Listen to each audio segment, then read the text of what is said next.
प्रतिस्थापन विधि से हम समीकरण को हल कैसे करते हैं उसी को सीखेंगे। चलिए फिर सीखते हैं। जैसे हमारा पहला क्वेश्चन है, पहला क्वेश्चन दिया गया x plus Y is equal to 14, x minus Y is equal to 4।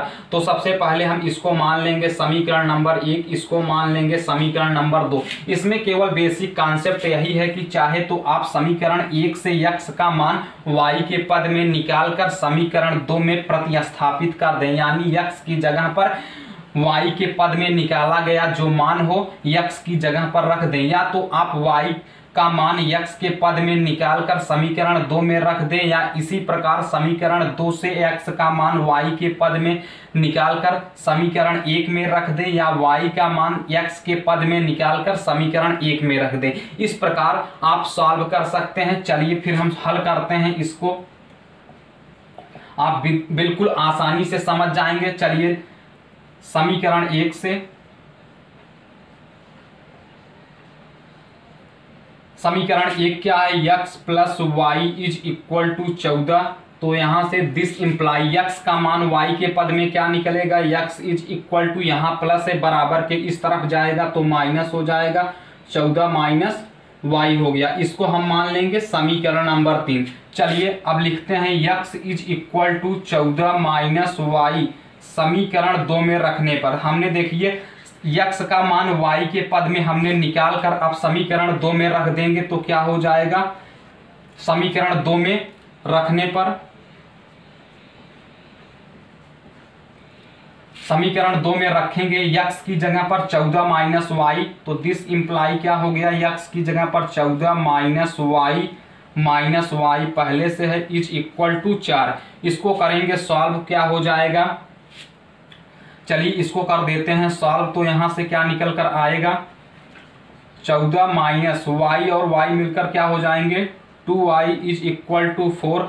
तो यहां से देखिए इसको हम इस तरफ ले आएंगे, इसको हम इस तरफ ले आएंगे, तो दिस इंप्लाई क्या हो जाएगा, 14 minus 4y is equal to 14 minus 4 is equal to क्या हो जाएगा, यहाँ प्लस था इधर आएगा माइनस हो गया, यहाँ देखिए माइनस है बराबर के इस तरफ जाएगा तो प्लस में हो जाएगा तो 2y। तो यहाँ से this imply 2y is equal to क्या निकल कर आएगा, 14 में से 4 को घटाएंगे तो 10 हो गया।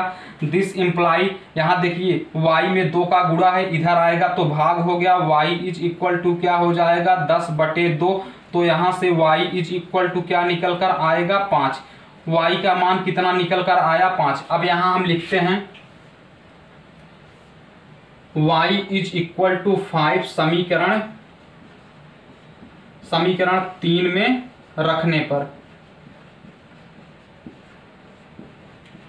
y का मान जो आया है उसको हम क्या करेंगे, समीकरण नंबर 3 में रख देंगे, तो वहां से x का मान निकल आएगा। तो x इज इक्वल टू क्या हो जाएगा, 14 माइनस y की जगह पर क्या रखेंगे, 5 रख देंगे, इसको घटा देंगे तो क्या हो जाएगा, x इज इक्वल टू 9। तो हमारा मान क्या निकल कर आया, x इज इक्वल टू 9 मान निकल कर आया पहला मान हमारा, और दूसरा y इज इक्वल टू क्या निकल कर आया 5, जो कि यही क्या है आंसर है। उम्मीद करते हैं आप बेहद आसानी के साथ पहला समझ गए होंगे। चलिए फिर दूसरा लेते हैं। कुछ करना नहीं है, केवल एक बार बेसिक कॉन्सेप्ट आपको पता हो जाए, आप बिल्कुल आसानी से कर सकते हैं। चलिए क्वेश्चन नंबर दूसरा ले लेते हैं।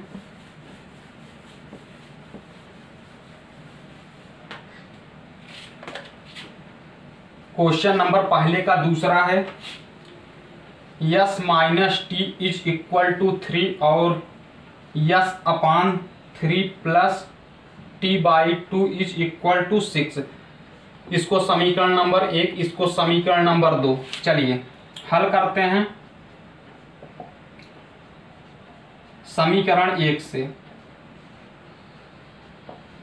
समीकरण 1 क्या है, S minus T is equal to 3। तो this imply S is equal to क्या हो जाएगा, यहाँ देखिए यस इज इक्वल टू क्या हो जाएगा 3 प्लस टी हो जाएगा, यहाँ माइनस है इधर जाएगा प्लस हो जाएगा। इसको हम मान लेंगे समीकरण नंबर 3। चलिए S is equal to 3 plus T समीकरण 2 में रखने पर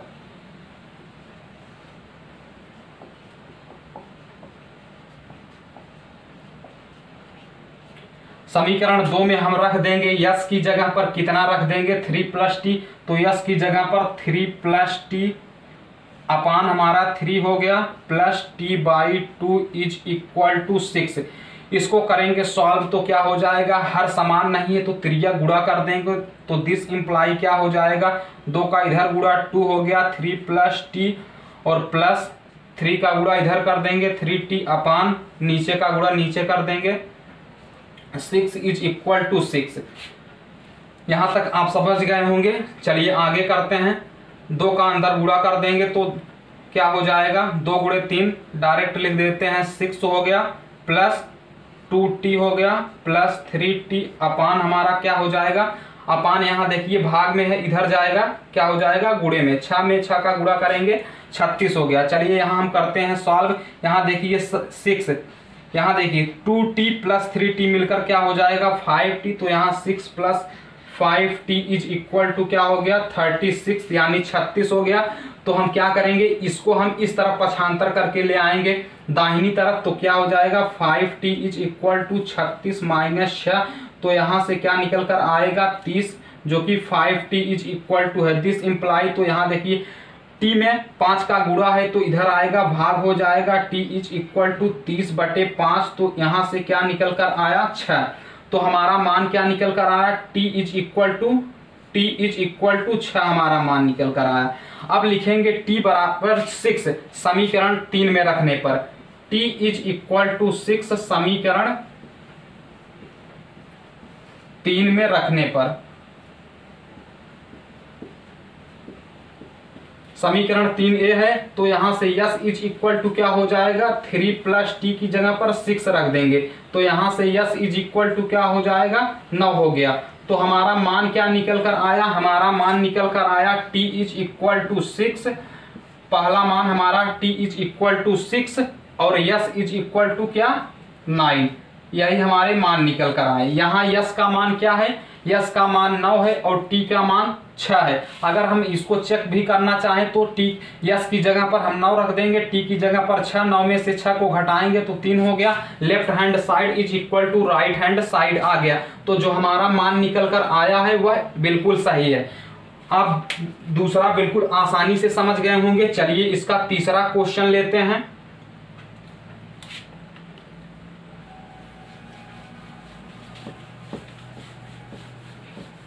इसी प्रकार आप बेहद आसानी के साथ कर सकते हैं। चलिए नंबर तीसरा प्रश्न है, क्वेश्चन नंबर 3 है। क्वेश्चन नंबर 3 दिया गया है 3x - y is equal to 3, 9x - 3y is equal to 9। इसको मानेंगे समीकरण नंबर 1, समीकरण नंबर 2। चलिए हल करते हैं। समीकरण 1 से, समीकरण 1 क्या है 3x - y is equal to 3, तो यहाँ से x का मान निकालेंगे तो 3x इज इक्वल टू क्या हो जाएगा, यहाँ माइनस है इस तरफ जाएगा प्लस हो गया y + 3 हो गया।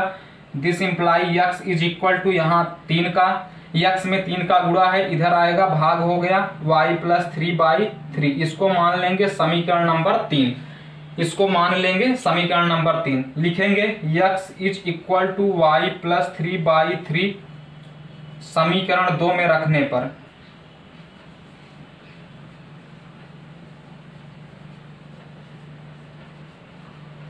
समीकरण 2 में रख देंगे x की जगह पर y + 3/3, तो क्या हो जाएगा 9। दिस इंप्लाई 9x की जगह पर y + 3/3 - 3y is equal to 9। चलिए इसको करेंगे सॉल्व तो क्या हो जाएगा 3 × 9 3, 3 × 3 9, 3 का अंदर गुणा हो जाएगा। This imply 3y + 9 - 3y is equal to 9। देखिए यहाँ प्लस है यहाँ माइनस है, ये इससे कैंसिल हो गया, तो यहाँ से क्या निकल कर आया 9 इज इक्वल टू 9।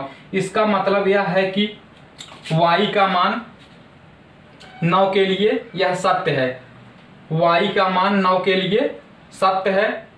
तो x का मान कुछ भी हो सकता है, x का मान अलग भी हो सकता है, इसलिए हमारा जो निकल कर आया y का मान 9 बराबर 9, तो इसका मतलब यह है कि y के लिए 9 सत्य है। चलिए हम आगे का क्वेश्चन नंबर 4 लेते हैं।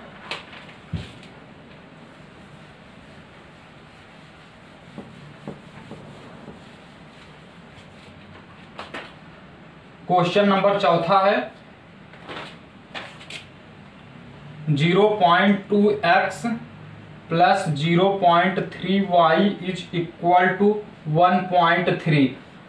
दूसरा समीकरण है 0.4x plus 0.5y is equal to है 2.3। इसको मानेंगे समीकरण नंबर 1, इसको मानेंगे समीकरण नंबर 2। देखिए यहाँ दशमलव में आ गया है, हम दशमलव को हटाने के लिए क्या करेंगे, दशमलव को हटाने के लिए हम अगर 10 से दोनों तरफ गुणा कर देंगे तो दशमलव हट जाएगा। चलिए हम लिखते हैं हल करते हैं। समीकरण 1 और 2 में 10 से गुणा करने पर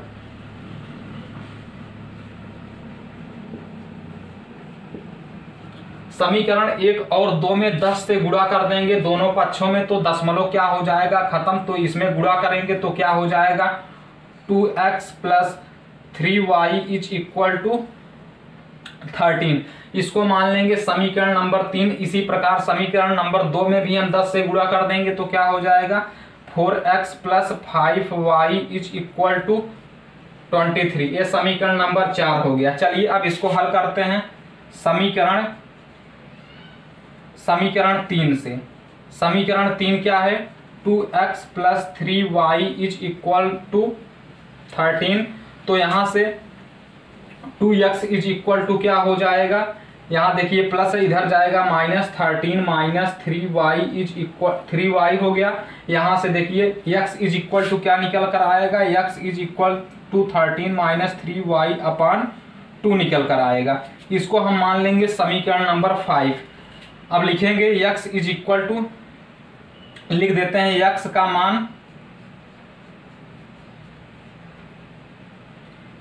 मान समीकरण 4 में रखने पर,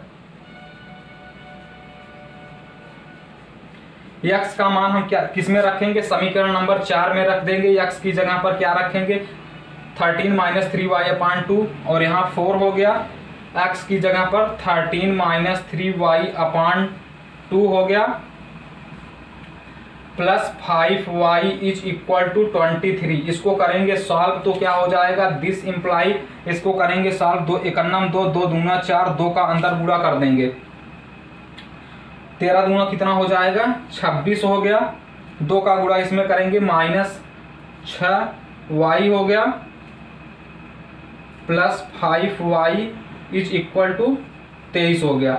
यहां तक आप सभी समझ गए होंगे। चलिए हम यहां लिख देते हैं, यहां से क्या निकल कर आएगा, ये 26 यहाँ प्लस में है तो इधर जाएगा माइनस में हो जाएगा। तो यहाँ देखिए 6y में से 6y में 5y को जोड़ेंगे तो क्या हो जाएगा -y इज इक्वल टू, यहाँ 26 प्लस में है इधर जाएगा माइनस में, तो क्या हो जाएगा 23 में से 26 को घटा देंगे तो क्या हो जाएगा -3। तो यहाँ से y इज इक्वल टू कितना निकल कर आया 3।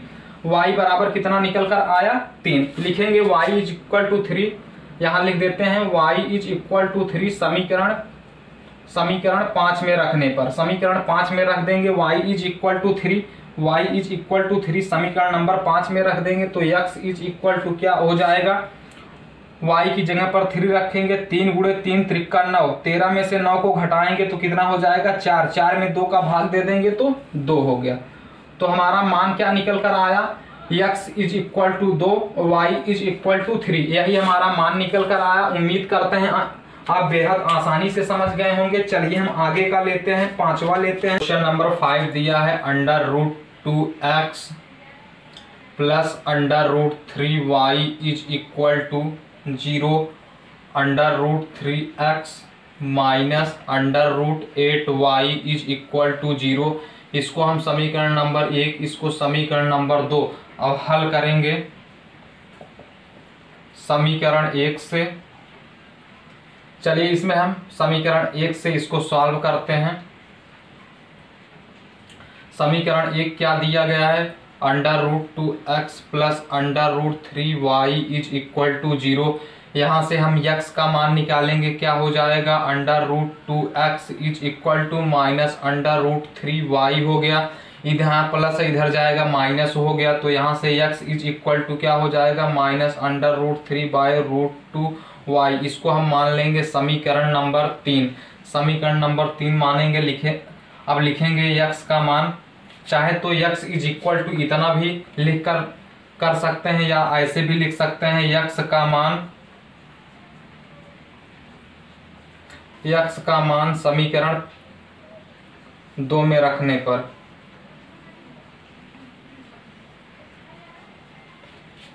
x का मान, जो हमारा x का मान इतना आया है, x का मान हम समीकरण 2 में रख देंगे। समीकरण 2 हमारा कितना दिया गया है, √3x की जगह पर हम क्या रखेंगे, माइनस √3/√2 इंटू वाई हो गया, minus √8y is equal to 0। इसको करेंगे सॉल्व तो क्या हो जाएगा, दिस इम्प्लाई, इसका अंदर गुणा कर देंगे, √3 का √3 में गुणा करेंगे तो 3 हो गया, upon √2 into Y minus √8y is equal to 0। चलिए इसको करेंगे सॉल्व, y दोनों में मिल रहा है तो y को हम कॉमन कर लेंगे, दिस इम्प्लाई y हमने कॉमन कर लिया, y चलिए हम कॉमन कर लेते हैं तो क्या बचेगा, -3/√2 माइनस √8 इज इक्वल टू 0। यहाँ एक गुणा में है, इधर जाएगा भाग में हो जाएगा, तो यहाँ से y इज इक्वल टू क्या निकल कर आएगा, y इज इक्वल टू 0 आ गया। जब y इज इक्वल टू 0 आ गया तो लिखेंगे y इज इक्वल टू 0 समीकरण 3 में रखने पर।